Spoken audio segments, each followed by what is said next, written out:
Assalamualaikum warahmatullahi wabarakatuh. Perkenalkan, nama saya Syafia Mesa Putri. Di sini saya akan menjelaskan tentang hasil proyek kami, yaitu analisis transformasi digital pada rancangan bangun sistem informasi KOS berbasis mobile.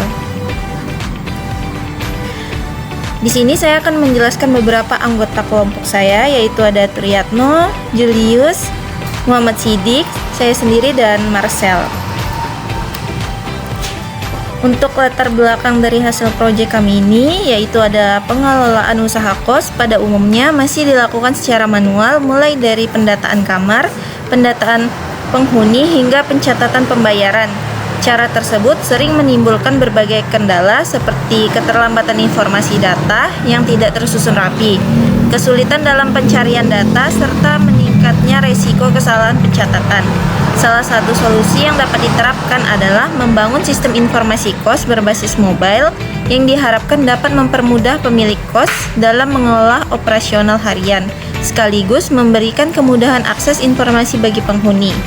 Dan untuk deskripsi aplikasi ini yaitu mobile menampilkan informasi kos secara digital dalam satu platform. Dan di sini dari calon penyewa dapat melihat beberapa daftar kamar yang tersedia dengan harga dan fasilitas dan beserta foto kamarnya. Jika tertarik, pengguna dapat langsung melakukan booking melalui aplikasi, yaitu dari adminnya dapat memperbarui status kamar dan memverifikasi pembayaran dan memantau data penghuni.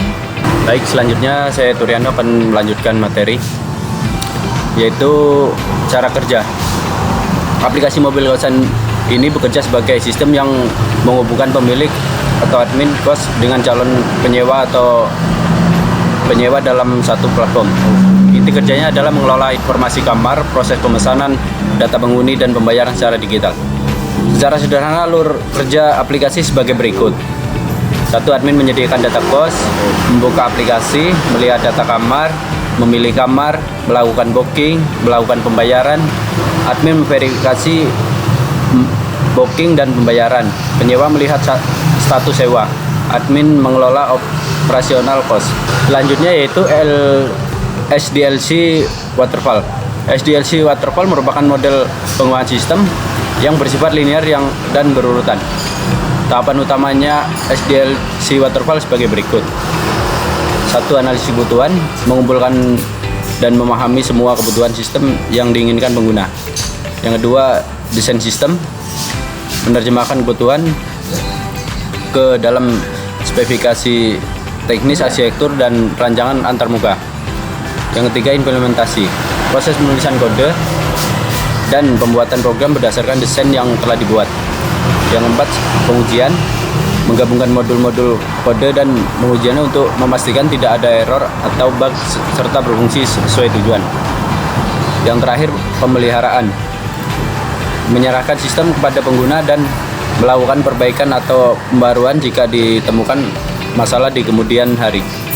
Baik, di sini saya Marcel akan melanjutkan materi analisis kebutuhan.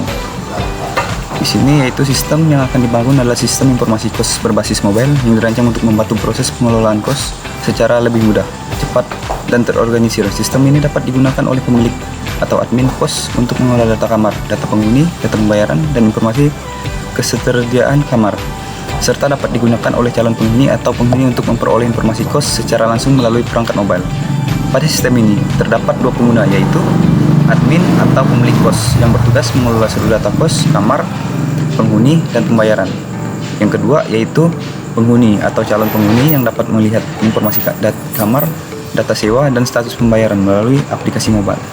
Lanjut, yang berikutnya yaitu pada bagian kebutuhan fungsional admin dan konsumen.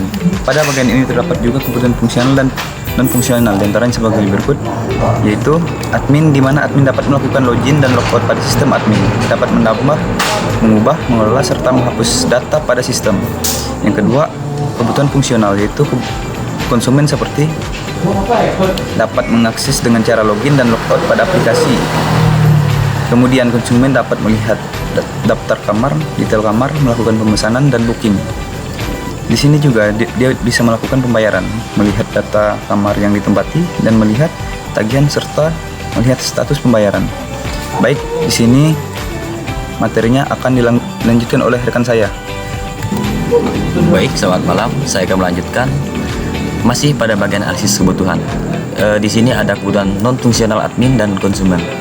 Yang pertama, kebutuhan non-fungsional admin. Seperti sistem harus mulai digunakan memiliki sistem keamanan, mampu menyimpan data kamar seperti penyewa, booking, pembayaran, dan pada sistem dengan desain terbuka yang jelas dan responsif serta dapat memproses data dengan cepat. Kemudian yang kedua, kebutuhan non-fungsional pada konsumen seperti tampilan yang menarik, sederhana dan mudah dipahami oleh konsumen. Kemudian informasi ditampilkan yang jelas, lengkap dan mudah dibaca, serta proses pencarian dan pemilihan kamar berjalan cepat. Kemudian data pribadi dan transaksi tersimpan aman secara akurat menampilkan status booking, sewa, dan pembayaran. Ini akan memberikan akses informasi yang lebih jelas tanpa harus ke lokasi serta berjalan lancar pada perangkat mobile Android. Kemudian di sini ada rancangan analisis data seperti kedua gambar ini ada konseptual ERD dan struktur logis LRS. ERD yang mendefinisikan entitas utama sistem seperti admin, penyewa, kamar, dan transaksi seperti relasi keterkaitannya untuk memastikan integrasi data. Kemudian yang untuk LRS sendiri yaitu menerjemahkan konsep ke dalam 9 table spesifik lengkap dengan kunci primer yaitu primary key dan kunci tamu sebagai origin key agar data terstruktur dengan rapi. Oke, selanjutnya akan dibahas oleh rekan saya. Baik, terima kasih rekan saya Ervan. Sekarang saya akan melanjutkan tentang desain sistem. Desain sistem adalah tahapan dengan tujuan untuk menggambarkan secara jelas bagaimana sistem akan dibangun. Berikut tampilan antarmuka dari desain yang dibuat menggunakan tools Balsamiq yang kemudian terbagi menjadi dua bagian, yaitu outline customer dan outline admin.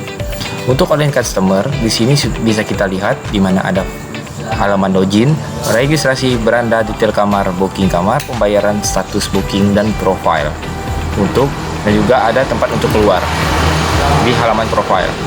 Selanjutnya untuk outline adminnya juga terdapat halaman login, cuman berbeda pada halaman beranda, yaitu kan pada beranda kita memiliki dashboard admin dengan berbagai macam fitur, ada data kamar seperti dan juga tambah edit kamar, data booking, verifikasi pembayaran, data penyewa, detail penyewa, laporan, AdSense, dan profile.